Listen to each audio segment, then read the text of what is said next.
"You ruined us," Dad screamed outside court. I handed the judge a 2015 scholarship letter in my name. It said, "Full ride." My parents went pale. I am Noah.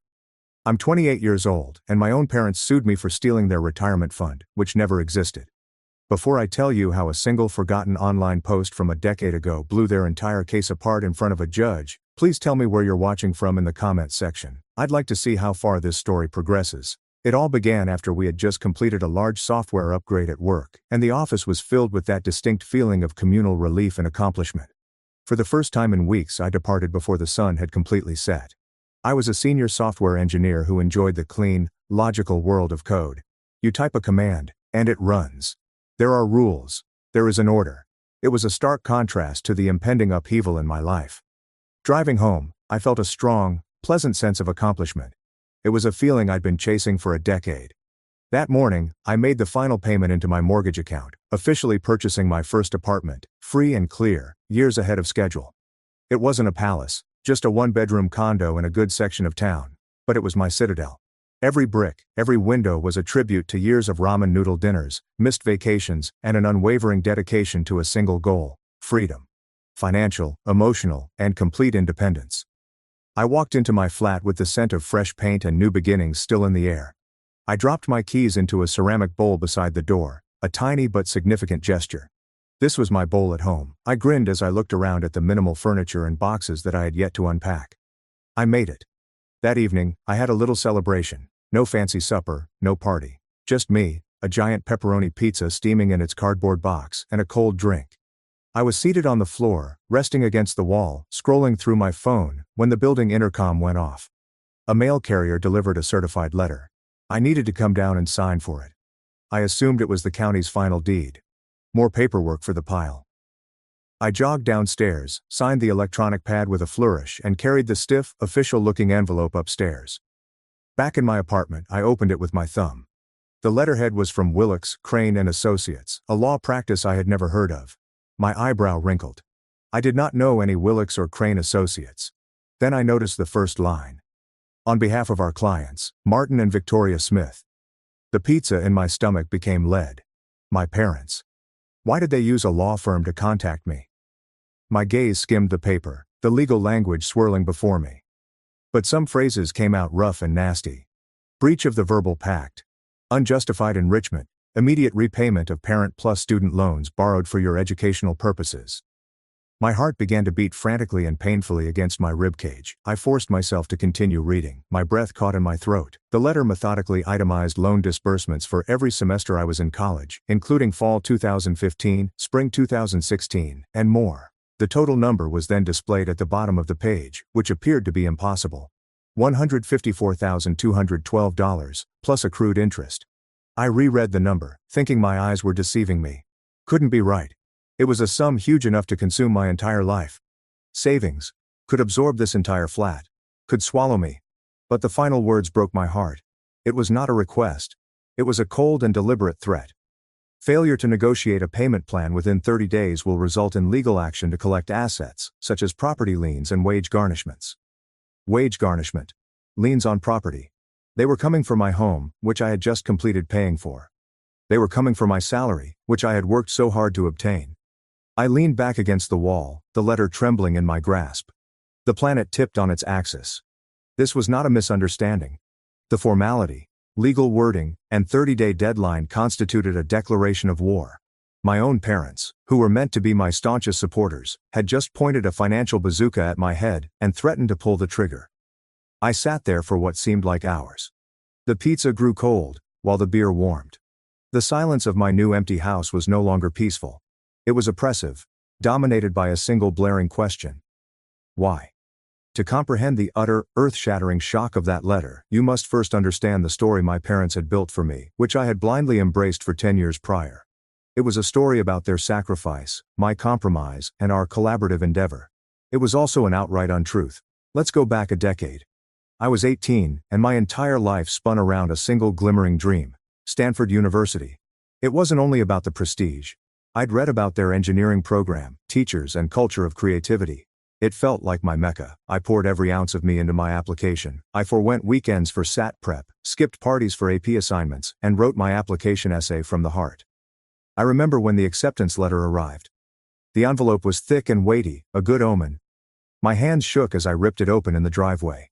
The first word I saw was, "Congratulations." And a burst of pure, unadulterated delight escaped my throat. I ran inside, waving the letter like a victory flag. "I got in, Mom, Dad, I got in, Stanford."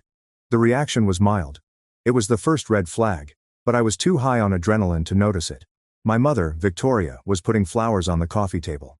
She looked up with a tight, forced smile on her face. "Oh honey, that's wonderful." My father, Martin, was paying bills at his desk in the corner. He removed his reading spectacles and stroked the bridge of his nose, which I later learned indicated he was anxious or calculating. "Well son," he continued, his voice thick. "That's a hell of an accomplishment. But we need to be realistic." "The letter mentions a generous financial aid package," I added, my delight turning to bewilderment. "They're offering a big scholarship." They sat me down at the kitchen table for what they referred to as a dose of reality. My father brought out a yellow legal paper and a calculator. "Okay, let's break this down," he said.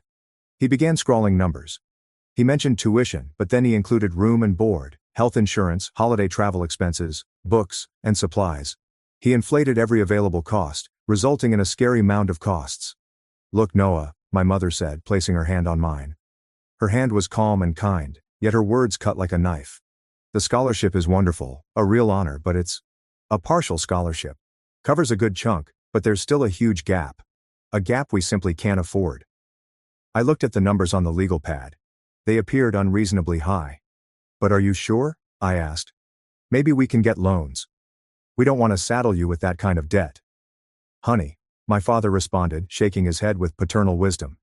"It would follow you for decades, and we can't co-sign. Our credit isn't good enough for a loan that big." Another falsehood. "The state university here," he said, tapping his pen on the table, "is an excellent engineering school. You can live at home. We can help you out, handle the paperwork. Maybe take out a few small manageable loans in our name to make it easier. We'll be a team. We'll get you through it." I felt the dream end right there at the kitchen table. It was a quiet and agonizing death. I wasn't the only one disappointed. I felt humiliated. I felt as if I had failed. I'd gotten into the greatest school, but I hadn't done well enough to receive a full ride. I had put my parents in an embarrassing, stressful situation. I was a burden. "Okay," I muttered, my gaze fixed on the table. "Okay, the state school is fine." I believed them. I was 18. They were my parents. Why would they lie about such a thing? The second act of their play started later. My oldest brother, Blake, was a kind guy, but he was not an academic. He breezed through high school with B's and C's.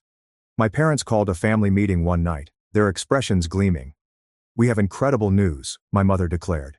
"Blake has been accepted to a prestigious private university on the East Coast." I was floored. "Wait, what? I thought we couldn't afford expensive schools?" My father pushed out his chest. "Well, your mother and I have been doing some creative financial planning. We've decided to make a significant investment in Blake's future. It's going to mean a lot of sacrifice for us. We'll have to put off retirement, maybe downsize the house later, but he deserves the best possible start." The hypocrisy was astounding. They could afford a full-fledged private school for him, but my Stanford goal was an unattainable luxury. I looked at Blake. He was staring at his shoes, a slight flush on his cheek. He knew. Even then he felt something was amiss. But he did not say anything. He accepted the present, which was built on the ashes of my dream. The following several years were a struggle. I enrolled at the local state university. To conserve money, I stayed at home in my childhood bedroom. My life was a repetitive cycle of school, homework, and employment. I found a job bussing tables at a greasy diner, with the aroma of old coffee and fried onions clinging to my clothes. On weekends, I worked at a warehouse, stocking big boxes as my muscles ached. I would return home fatigued, long after my parents had fallen asleep, and force myself to study for my engineering examinations. Meanwhile, Blake would call and text me. He would gripe about his hostile cuisine. He would tell me about his fraternity's ski vacation to Vermont. He shared photos from spring break in Cancun. He was having the quintessential college experience, thanks to my parents' huge sacrifice. Every day I had to swallow the bitter pill of resentment. But I channeled it. I used it for fuel. I promised myself that I would work so hard and achieve such success that I would never need anything from anyone again. So I did. I graduated at the top of my class. I got a terrific job. I got one promotion, then another. I was frugal with my money, saving every penny I could. Purchasing the flat was more than just a financial transaction. It was a proclamation of independence. It was the finish line for a long marathon.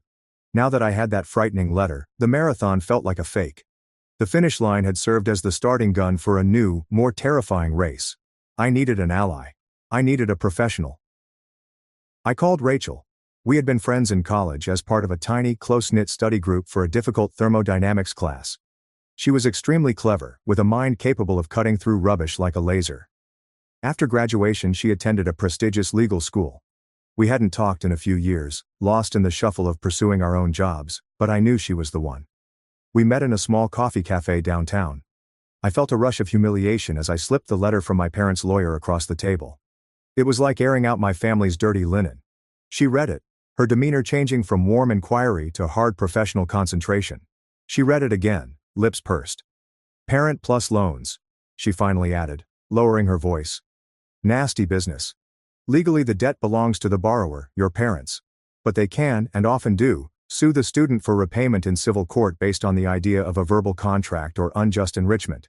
It's your word against theirs." "But there was no contract," I argued, my voice quivering. "It's designed to be messy. They told me they were helping. They called it a gift." Rachel leaned forward, her gaze locked on mine. "Noah, parents don't just wake up one day and decide to sue their son for $150,000 out of the blue. Something else is going on here. Something is missing." She stopped, then asked the question that would spark the entire investigation. "Let's go back to the beginning. You got into Stanford. Tell me everything you remember about that scholarship. And I mean everything." I told the entire sad story. The huge packet, my parents' unusually restrained reaction, the legal pad with the inflated numbers, and their insistence that it was only a partial scholarship. Rachel listened intently, never leaving my face. After I finished, she remained silent for a whole minute, staring at the letter on the table. She then looked up at me. "Noah," she began with precision and clarity, "I'm going to ask you a very important question, and I want you to think very carefully before you answer." "Okay," I responded as my heart began to pound. "Are you 100% certain it was a partial scholarship? Did you ever, with your own two eyes, see a document, a letter, an email from Stanford that explicitly stated the scholarship was partial?" She leaned in closer. "Or did you just take their word for it?" The question lingered in the air, thick and menacing. I opened my mouth to provide the obvious response. Of course I accepted their word for it. They are my parents. But the words would not come out. My father took the acceptance letter from my hand, and he and my mother read it together with their heads lowered in conspiracy. I never had a good look at the financial aid area. I had just accepted their summation and verdict. A terrible sense of fear washed over me, as if my blood were freezing. It was the dizzying, nauseous sense of discovering that the ground you'd been standing on your entire life might not even be solid. I muttered, my voice barely heard. "I don't know. I never checked. I just believe them." Rachel nodded slowly, her face stern. "Then that," she said, touching the letter from the lawyers, "is not the real battle. This is a symptom. The real battle is discovering what they were hiding from you 10 years ago, and we need to find out now." The days following my meeting with Rachel were filled with new, apprehensive energy. The cloud of shock and treachery began to lift, leaving behind the cold, piercing focus of a man on a mission. I was no longer simply a victim. I was an investigator, and the focus of my inquiry was my own life. My first step was to take Rachel's suggestion and become an archaeologist for my own past. I began with the state university I had previously attended. I called the financial assistance office again, this time with a more confident voice, and asked for a detailed history of my student loan accounts. The administrator was helpful, offering to assemble and transmit the records within a week. The next call was to Stanford, which I dreaded. It felt like reopening a wound that had never fully healed. My palm was sweating when I dialed the admissions office's number. After being transferred 3 times, I finally met a man in the scholarship awards department. I stated my case as properly as possible, indicating that I was involved in a legal battle and needed official proof of a scholarship offer from the spring of 2015. The man, Mr. Henderson, was pleasant, but seemed tired. "Sir, that was a decade ago. Those records are in a deep archive, and our privacy policies are very strict." I can't release that kind of information over the phone based on a verbal request. My hope dwindled. Please, I pleaded, desperation oozing through my voice. This is incredibly important. It's not just about money. It's about getting to the truth. The person on the other end of the telephone let out a deep sigh. Look, he replied with a softer voice. I can't make any promises, but I'll see what I can dig up. If I find anything, I'll need a formal written request from you or your legal counsel. What was the name again? I gave him my details and hung up, feeling as if I had thrown a message in a bottle into a huge uninterested ocean. That evening, as if on cue, my phone rang. The caller ID indicated, Mom. My thumb hovered over the decline button, but morbid curiosity compelled me to answer. Her speech sounded like warm honey, a syrupy sweetness that sent off alarms in my head. Noah, darling, your father and I have been beside ourselves with worry. This whole business with the lawyers, it's just a terrible misunderstanding. They were far too aggressive. Why don't you come over for dinner tomorrow, just the three of us? We can sort this all out like a family. The part of me that remained that 18-year-old guy, anxious for their acceptance, wanted to say yes. It wanted the nightmare to be a simple misunderstanding. But Rachel's voice was like a steel barricade in my head. They're not on your side. Each interaction is a calculation. I don't think that's a good idea, Mom, I replied, my voice flat. Don't be ridiculous, she chirped, her tone steady. We love you. We miss you. I'll make your favorite pot roast. Please, Noah. It would mean the world to your father. I consented against all of my instincts. I convinced myself it was a reconnaissance operation. I'd go. I'd listen. And I wouldn't give them 1 inch. I wanted to look them in the eyes and see if I could spot the liars hidden behind my parents' visage. The supper was a bizarre bit of theater. The house smelt like my childhood roast meat and memories. My father remained mostly mute, playing the role of the stoic, wounded patriarch. My mother was the star of the show. She didn't bring up the lawsuit explicitly. Instead, she took me on a tailored tour of my own history, taking out photo albums and pointing to images of a gap-toothed, smiling version of myself. Look how happy we were, she exclaimed, her eyes welling up with precisely timed tears. I just want to get back to this. We're not getting any younger, Noah. Your father's retirement account took a huge hit in the last recession. We're scared. The pivot was then smoothed out and practiced. She put her hand on mine. It felt cool. We know how successful you are now, honey. And we are so incredibly proud. We just need a little help to see us through. A little support from the son we gave everything to. That's not too much to ask, is it? It was a masterpiece in emotional blackmail. They were attempting to bury me in a landslide of guilt, believing that if I paid them, the feeling would end. I sat there, sliding the food around on my plate, my stomach in a tight, painful knot. I noticed the trap. I noticed the puppeteers pulling the strings. I murmured an explanation about an early meeting and rushed out the door, their sad sighs following me. When I got in my car, I called Rachel. It was a full court press of guilt, I informed her, grasping the driving wheel. They're trying to wear me down. Good, she said, her tone harsh. That's a desperation move. It means their legal position is weaker than they're letting on. Hold the line, Noah. We're waiting for our ammunition to arrive. A few days later, the first piece of ammunition arrived. A large envelope from the state university arrived. With shaky hands, I opened it. Inside came a detailed statement of my student loan account.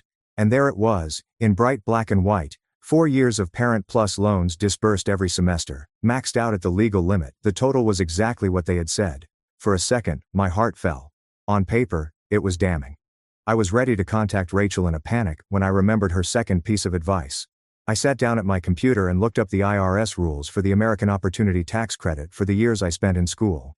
The AOTC was a large credit, providing up to $2,500 per year for eligible educational costs. The crucial term was expenses. You could only claim what you actually paid. This was the trickiest part. I needed to collect their tax returns. I contacted my father, my heart thumping. I pretended to be confused. Hey, Dad. My accountant is asking for some old records and he mentioned needing to know what educational credits were claimed when I was in school. Could you send me your tax returns from those years? Just for my records. There was a prolonged pause. Why? Would you need that, Noah? He inquired, his tone tinged with skepticism. I don't know, Dad. It's just what the accountant said. Something about making sure I don't get in trouble with the IRS down the line. It's no big deal, right? I held my breath. He grumbled, but ultimately consented. Fine, I'll have your mother scan them. An hour later, they arrived in my inbox. I forwarded them directly to Rachel. Her call arrived less than 20 minutes later. "Gotcha," she exclaimed, with a triumphant smile in her voice. "They claimed it every single year for the maximum amount. Noah, if they were paying with loan money, that's legal, but if that tuition was covered by a scholarship they knew about, they didn't just lie to you, they lied to the United States government. This is our leverage. This is big." It was a victory, but it felt disgusting. I was preparing a case against my own parents for tax fraud. Each piece of evidence revealed another weakness in the basis of my world. The following day, the second shoe dropped. An email arrived in my mailbox. The subject line read simply, "Stanford University follow-up." My breath caught.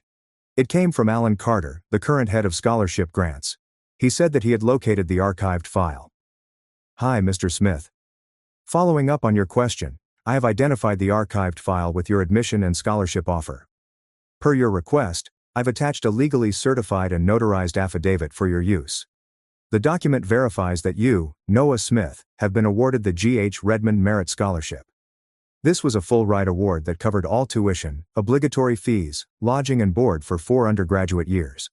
Our records show that the official notification for this award was sent via email to the primary address indicated on your application, victoriasmith88@mail.com. I hope this information is helpful. We wish you well in resolving your issue. Sincerely, Alan Carter." I gazed at the screen, unable to process the words. Full-ride scholarship. Your tuition, lodging and board will be covered in full. My hand trembled when I clicked on the PDF attachment. There was an official paper with the Stanford University seal, outlining the reality in cold, undeniable legal language. They'd lied. It was not a misunderstanding. It was not an exaggeration. It was a huge life-changing deception. They had buried a golden ticket to a future that I had won through hard work and intellect. They had allowed me to spend years working away, feeling like a second-class citizen, burdened by a failure that was never mine. They'd watched me struggle, knowing they had the key to my freedom in their inbox. And they did it so they could afford to send my brother to a prestigious school. And then, once their deception was complete, they had the audacity to sue me for the same money that the scholarship had saved them. The despair I had felt for months vanished. The bewilderment evaporated. In their place, an emotion I had never felt before arose. Pure, icy, diamond-hard rage. This was no longer about safeguarding my apartment or my income. This was about taking back a stolen past. This was about bringing justice to the 18-year-old child they had betrayed. I picked up my phone. My hand was completely steady. "Rachel," I replied when she responded. "I've got it." The smoking gun. There was a slight pause. "Good," she replied, her voice harsh and ready. "Now we stop defending. Now we attack." Armed with Stanford's affidavit, I felt a wave of righteous power. I pictured going to court, delivering the document, and witnessing my parents' case disintegrate to dust. The truth was on my side. Victory felt unavoidable. But the legal system, as I quickly discovered, is not a truth machine. It is a grinder. And my parents' lawyer was excellent at feeding them rubbish. Rachel filed the affidavit along with a move to dismiss the lawsuit on the basis of fraud and misrepresentation. We sat back, expecting the nightmare to stop quickly. The letter we received was a masterpiece of legal evasion. Their lawyer did not question the affidavit's legitimacy. Instead, he crafted a new story around it. They stated they had never received the email from Stanford. It must have gone into their spam folder, like a digital ghost in the system. They contended that based on the reasonable premise that I only got a partial scholarship, they had a fiduciary duty as my parents to acquire the loans as a safety net. They were not lying, you see. They were simply responsible, loving parents prepared for the worst. They maintained that the stress and financial liability they incurred by signing those loans represented a type of assistance for which I was ethically and legally required to repay. It was bold. That was absurd. And it worked. The judge, a jaded guy who has probably seen every type of family drama, declined our motion to dismiss. He ruled that the question of my parents' knowledge and intent was a factual issue that needed to be decided at trial. The news was devastating. The final line I had envisaged had vanished, leaving behind a long, dark, and expensive road. The assurance I'd felt had been replaced by a growing, insidious fear. The case was not only ongoing, it was spreading. That's when my own personal storm started. The stress resulted in a persistent low-grade fever. It was the first thing I thought about when I awoke, and the last before I drifted into a fitful slumber. My work, once a haven of rationality and order, has become a battle. I'd stare at lines of code, but my head was in a trial, picturing my mother on the stand. I began losing weight. My friends would tell me I looked exhausted and haunted. My apartment, once a symbol of independence, began to seem like a cage. The legal bills from Rachel's firm were building up on my coffee table, a reminder of how much this was costing me. I was spending my savings to protect myself against a lie. The irony was as nasty as poison. One night, I reached my breaking point. I sat in the dark, staring at another bill, my gut tight with fear, and a nasty and enticing thought slipped into my thoughts. Simply pay them. I could end everything. I could phone their lawyer and propose a settlement. I could create a payment plan. I could defer a percentage of my salary for the next 20 years. It would be a surrender. It would represent a win for their lies. But the noise would stop. The legal bills would stop. The nagging, never-ending stress would finally stop. I could reclaim my life, albeit a degraded version of it. I took up the phone, my thumb hesitating over Rachel's contact information. I was about to phone her. I was going to tell her to draft the settlement. Paperwork. I intended to surrender. My parents had pushed me to the edge, and I was prepared to jump. I had a surge of deep self-loathing. They'd finally finished it. They'd broken me. As I sat there, buried in darkness and defeat, a random recollection emerged, like a glimmer of light in the abyss. It was a remembrance of my mother from many years ago. She wasn't the loving mother in the photo albums. She was the mother who would spend hours at night clacking away on the home computer's keyboard. She was infatuated with a certain online parenting community called College Bound Parents. She had a username, a ridiculous, arrogant nickname, and she would spend hours giving advice, telling stories, and I later discovered, bragging. A small thought, hardly audible, flared in my head. What if she brags about it? It was a really long shot. A computerized Hail Mary. By this point, the forum was most likely a ghost town. The post would be gone in the digital ether. But there was something. It was a lone, weak thread in a world of sorrow. My heart started beating a little faster. The call to Rachel could wait. I rushed for my laptop and turned it on. My fingers, clumsy with a strange mix of optimism and desperation, entered the forum's name into the search field. There was still a digital remnant from a previous internet era. I found the search option. I remembered her username, a cringeworthy nickname that was so uniquely her. Proud Mom 8. I entered it and pressed enter. The page returned an error. The search feature was broken. The archives were outdated or corrupted. The flash of hope vanished as swiftly as it had appeared. Of course. It was a stupid concept. I sat back in my chair, the blackness creeping back in. But then my engineer brain took control. If the front door is locked, you can try the back window. There had to be another way to access outdated web pages. The Internet Archive. The Wayback Machine. My fingers moved across the keyboard again. I typed the forum's URL. A calendar arose, with images of the location captured over the years. I searched over the years for a window of time that was most important. I selected a date and held my breath. The page loaded agonizingly slowly, like a dial-up era ghost. It was a snapshot of the forum from that particular day. I began scrolling, my eyes burning from the screen's glare, looking for that one username. Page by page. Thread by thread. Parents are worried about their SAT scores. Parents are disagreeing about dorm room basics. It was an ocean of digital babble. Hours have passed. The clock on my screen moved forward. My body ached. My eyes felt like sandpaper. I was about to give up, drown in tiredness and defeat. And then I noticed it, nestled away in a sub-forum called College Admissions. The good, the bad, and the ugly. It was a thread. The discussion was titled, Dealing with an Unexpected Win. The username next to it is ProudMom88. My breath got locked in my throat. My heart pounded against my ribcage. It seemed as if the world had stopped spinning. With shaky fingers I clicked on the thread. The post was brief, only a few sentences. When I read the lines, the entire foundation of my parents' case crumbled. Their entire universe of falsehoods was demolished. The mood in the courtroom on the day of the trial was oppressive. The room was modest, wood-paneled, and smelled of old paper and stale air conditioning. I sat next to Rachel, my outfit feeling like a costume. My relatives had gathered across the aisle like a hostile delegation. My mother, Victoria, was dressed in a modest beige suit, exuding disgruntled motherhood. My father, Martin, sat ramrod straight with a stern expression. Behind them, my brother Blake appeared pale and uneasy, avoiding my gaze. Their lawyer, Redmond, was a shark in a $1,000 suit. He spoke first, and his opening statement was a symphony of trickery. He portrayed my parents as humble, hard-working individuals who had mortgaged their future for their children. He utilized terms like sacrifice, devotion, and the American dream. These are good people, he remarked, his voice ringing with deceptive sincerity. People who did everything for their son. And now that he is a successful engineer, enjoying a six-figure salary made possible by their sacrifice, all they ask is that he honor his commitment that he does the right thing. My mother delivered an outstanding performance on the witness stand. She wept softly while Redmond asked her a series of questions regarding their financial difficulties. She talked about sleepless nights, cutting coupons, and the crushing weight of the loans they took out for me. "We never wanted any of this," she said softly, blotting her eyes with a neatly folded tissue. "We just wanted him to acknowledge what we did. We gave him his future, and he's left us with nothing." It was devastatingly effective. I could sense the judge's sympathies move toward her. I felt my own case, my own reality, turn to sand and slip away from me. Then it was our turn.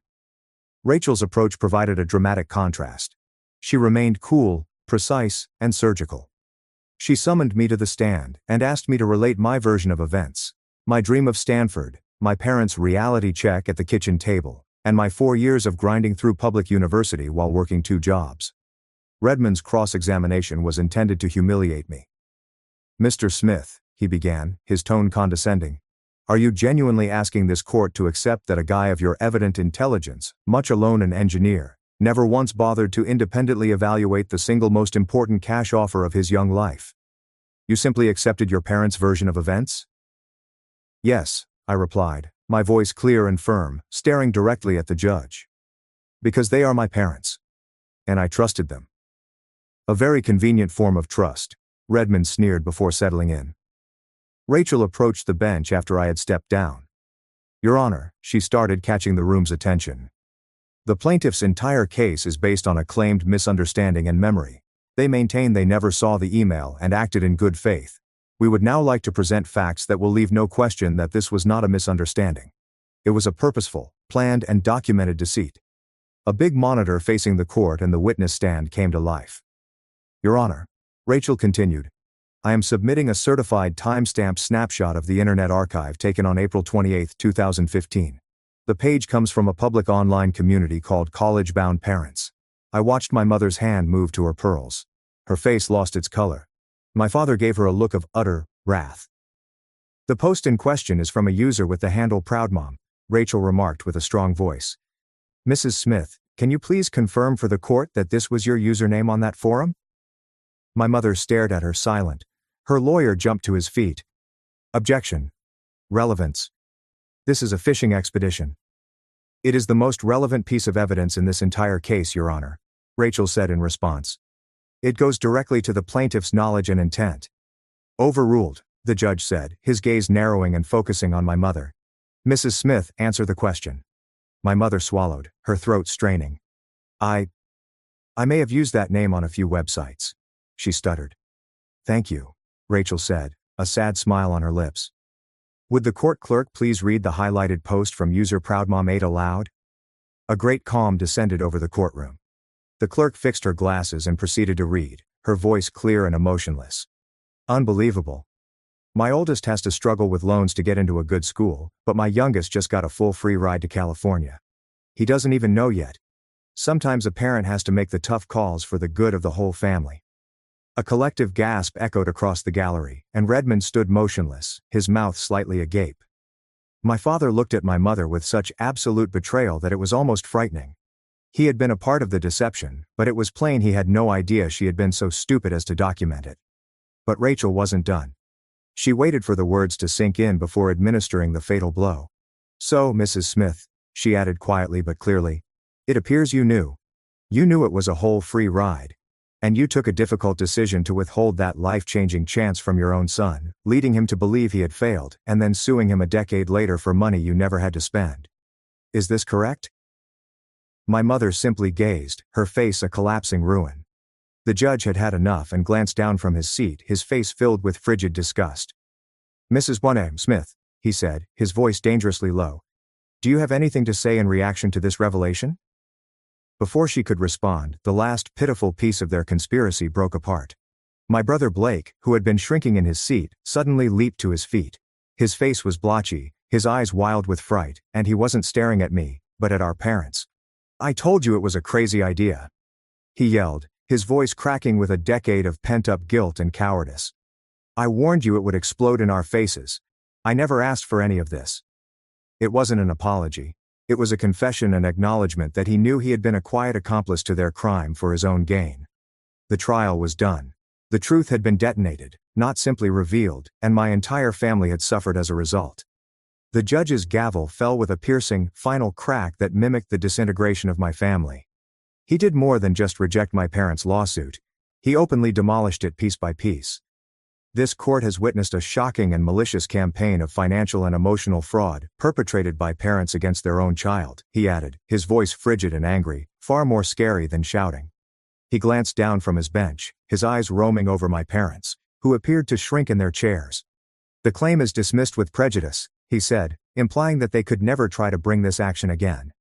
"This court will not be used as a weapon for family extortion." He waited, allowing the weight of his words to sink in before delivering the blow that would change everything.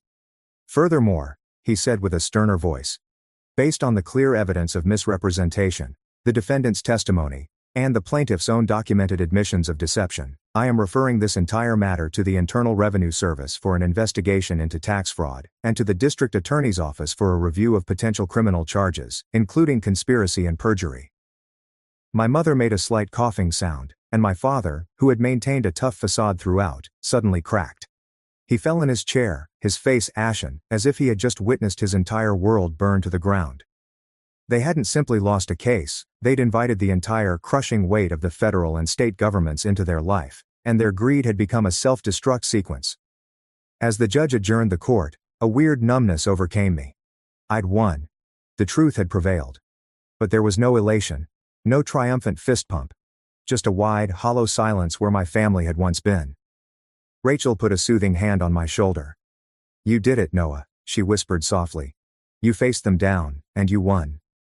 I could only nod. The words stayed in my throat. We collected our paperwork and walked out into the long, sterile courthouse hallway, and there they were, waiting for a broken hostile scene. My father was the first to speak, his voice a hoarse whisper. "You've ruined us," he muttered, his eyes flaming with hatred. "Are you happy now? You've dragged your own family through the mud and destroyed everything." My mother stood behind him, her face contorted into a mask of pure malice. The sweet maternal facade was vanished, replaced by the hideous reality underneath. "We gave you life," she moaned. "We sacrificed everything for you, and you repay us with this betrayal. You are no son of mine." For many years, such comments would have been a death blow, sending me into a downward spiral of remorse, desperately attempting to repair what I had shattered, and pleading for their forgiveness. But something inside of me changed at that moment. The part of me that wanted their acceptance and feared their displeasure had died in that courtroom, replaced with a quiet, unwavering confidence. I glanced at my father, the weak man who permitted a monster, at my brother, the coward who benefited from her cruelty, and at my mother, the mastermind behind it all. "You have it backwards," I remarked, my voice unusually calm and steady. "I didn't destroy this family." "You did." I looked straight into my mother's eyes. "You ruined it in our kitchen 10 years ago when you decided my future was a commodity to be bargained over. You ruined everything each time you lied to me. You always made me feel inadequate while concealing the truth." I took a deep breath, and the words I had been meaning to speak for 10 years finally came out. "My achievement isn't your retirement plan. My successes are not for you to claim. And my life," I said, my voice dropping slightly, "is not yours to dictate. I loved the people I thought you were," I said, my words tasting like ash. "But they never really existed. I'm done trying to win the approval of ghosts." I kept their stare for a moment longer. Then I turned my back. I did not wait for a response. There was nothing left to say. I walked down the long hallway, past the security guards and metal detectors to the large glass doors that opened to the outer world. Each step represented a release. I was going away from the lies, manipulation, guilt, and 1,000 invisible strings that had been used to control me. I pulled open the doors and stepped out into the glaring, indifferent sunlight, and for the first time in my life, I experienced the profound, terrifying, and exhilarating lightness of complete and utter freedom. The months following the trial were marked by calm, careful reconstruction rather than celebration. You don't simply walk away from a building collapse unharmed, you must sift through the wreckage, tend to your wounds, and then gradually and cautiously begin building something new. My first step towards reconstruction was to sell the apartment. It was a lovely sight and my first major accomplishment, but it was tainted. The walls evoked too many memories of restless nights, pacing the floor with a phone to my ear, and staring at stacks of legal documents representing my family's betrayal. It was no longer a home. It was the scene of the crime.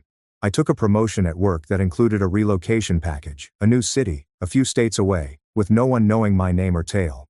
It was the perfect fresh start. I purchased a smaller condo that didn't shout, "I made it," but rather whispered, "I'm safe." It became my refuge. Life fell into a new tranquil rhythm. My work was engaging. My co-workers admired me for my abilities, not for my heritage. I explored my new city, discovering a favorite coffee shop and a nice hiking track. I was establishing a life, not simply a career. One of the most surprising outcomes of the struggle was an invitation to speak at a tiny local TEDx event. A writer who covered local tech topics wrote an article on my case that focused on how I used the Internet Archive as a digital forensics tool to win, rather than the family drama. After reading the post, the event's organizer contacted us. The topic of their event was redefining value. They asked me to speak. I was afraid. But Rachel convinced me differently. "Your story isn't just about you, Noah," she had explained. "It's for everyone who has ever been made to feel small. For everyone who has ever had their worth questioned by the people who were supposed to build them up." So I agreed. I stood on that small platform beneath the bright lights, my heart pumping as I delivered my story. I didn't concentrate on the rage or the legal maneuvering. I discussed the invisible price tags that some families impose on their children. I discussed the courage it takes to craft your own tale. When I finished, the audience exploded with cheers. Afterwards, person after person approached me, not to give sympathy, but to tell their own stories. I recognized that my grief, which had once been a cause of shame, had transformed into a means of connecting with people. I stayed in touch with Rachel. Of course. She had become more than just my lawyer. She was the most loyal friend I had. She gave me the occasional depressing update. The IRS investigation had been, in her words, a financial colonoscopy.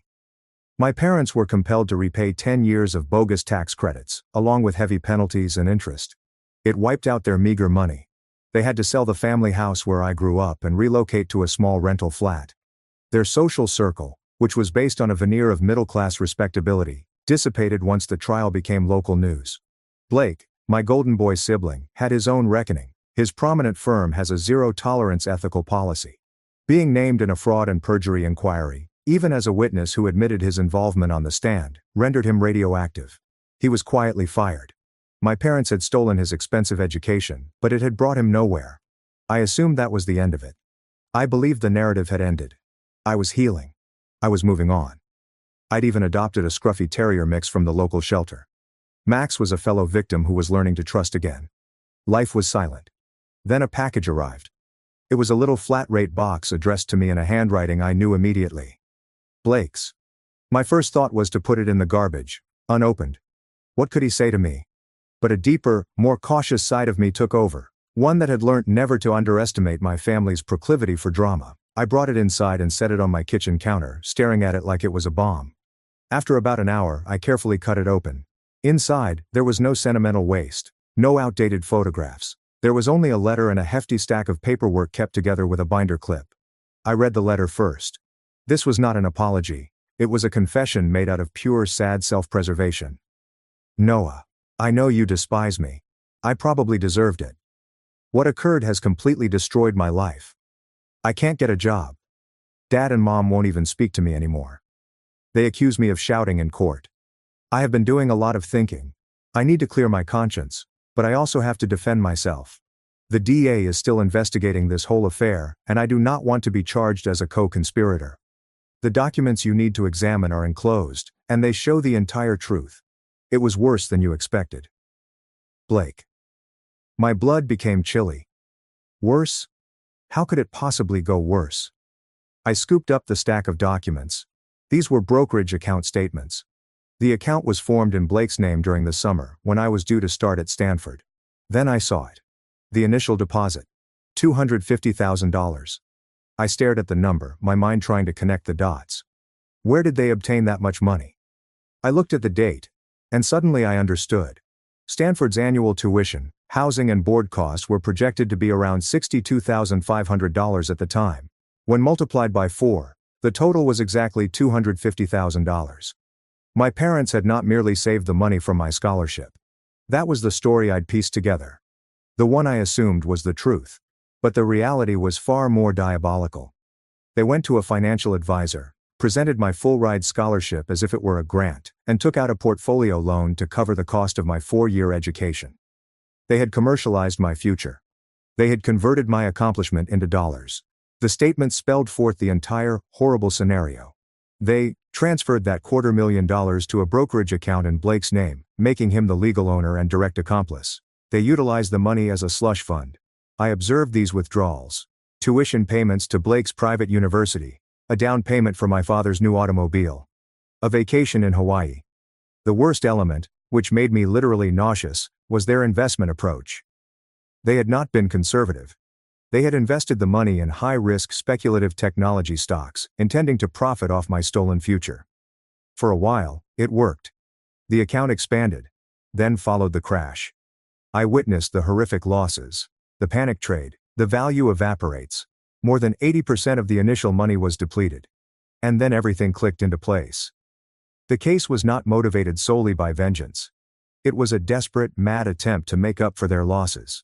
They weren't suing me over the money they spent on me. They were suing me for the seed money they had stolen in my name and then gambled with.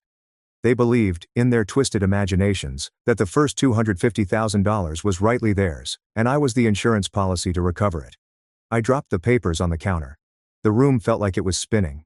All this time, I believed I'd discovered the truth. But I'd just scratched the surface. This wasn't simply about dishonesty and family favoritism. This was intentional, premeditated deceit on a scale I could not have predicted.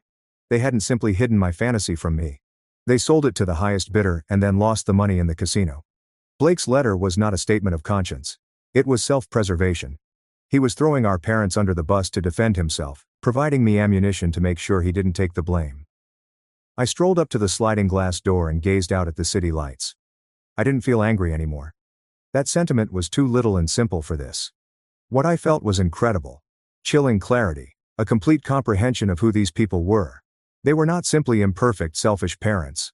They were crooks who saw their own son as nothing more than a financial asset, a bearer bond to be cashed in. At that moment, any remaining uncertainty about whether I did the right thing was destroyed forever. I wasn't the one who wrecked my family. There wasn't a family to destroy. There was only one criminal business with a common last name. And I had finally, thankfully, escaped. I've realized that peace is not a destination. It's a peaceful area you create for yourself, one day at a time, especially after discovering that the fight you thought you'd won was only one battle in a much longer, uglier struggle. For me, tranquility is the stillness of an early morning, sitting on my modest balcony with a warm cup of coffee, watching the city slowly come alive. It's the cheerful, rhythmic clicking of Max's nails on the hardwood floor as he comes over to push my palm with his favorite squeaky toy. It's the basic, uncomplicated thrill of finally living my own life. Do I still think of them? Yes. But things are different now. After receiving Blake's delivery, the narrative in my thoughts changed from tragedy to case study. The rage I felt during the trial has subsided into something else. It is the cold, hard certainty of an investigator who has finally solved a lengthy, difficult case. I no longer grieve for the family I should have had. I see them as they are. People whose moral compass was so damaged that they saw their son's victory. Not as a reason to celebrate. However, it is considered an asset that must be liquidated. Blake's final revelation was a strange, bitter gift. It fully cauterized the wound. There are no further questions. No more lingering doubts. I understand now. The case was not filed only for spite. It was a desperate attempt by failed gamblers to have the casino reimburse their losses. I was their final desperate bet. In light of such a devastating betrayal, I've been forced to reframe what forgiving is. It is not about absolving them. What they did was not simply a falsehood, it was a crime. It is not about reopening the door to my life. That door is not only locked, it has been removed, and the doorway has been bricked over. For me, forgiving has been the act of fully acknowledging the reality, no matter how unpleasant, and then intentionally determining that their story will no longer be mine. It is about giving up on the idea that they will ever feel remorse. Because people like that do not feel guilt for their actions, only for being caught. Forgiveness is about regaining control. They are greedy. They are desperate. They're anarchy. It cannot reach me here. I'm no longer a character in their dark, twisted story. I am an author on my own. and I have decided to compose a story of peace. The other day, I was unloading the final box from my move. At the bottom, I found a copy of Stanford's notarized affidavit, that single piece of paper that had previously served as both my sword and shield. I assumed the document had the ultimate truth. For a brief time, I considered framing it as a prize from my biggest battle. But then I remembered the brokerage statements Blake had sent me. That was the actual truth, the final ugliest chapter, and I realized I didn't want a wartime trophy on my wall. I didn't want any reminders of the darkness. I looked up to the main wall of my living room. I have a large framed photograph from last month hanging there. It's a picture of Max and me at the top of a hiking trail, looking out over a big green valley. We're both slightly muddy. The sun is bright. And I am laughing. This is not the nice, guarded smile from my old family portraits, but a wild, unrestrained laugh of pure, undiluted freedom. I took the affidavit and copies of the brokerage statements. I took them to the shredder at my home office and fed them through one by one. I watched as the truth of their crimes faded into meaningless confetti. The scholarship affidavit described a war I was obliged to fight. The financial statements told the story of a crime that I was fortunate to uncover. But what about the photograph on my wall? That is the story of the life I intend to live. A life built without duty or debt. Not on stolen futures or broken trust. But on loyalty and delight, and a tranquility I've earned one solitary morning at a time. Thank you for hearing my story. I hope it touched you in some way. Have you ever learned a fact that was worse than you expected? And how did you find peace afterwards? Share your story in the comments section below. I've read them all. Don't forget to like and subscribe to avoid missing out on what comes next.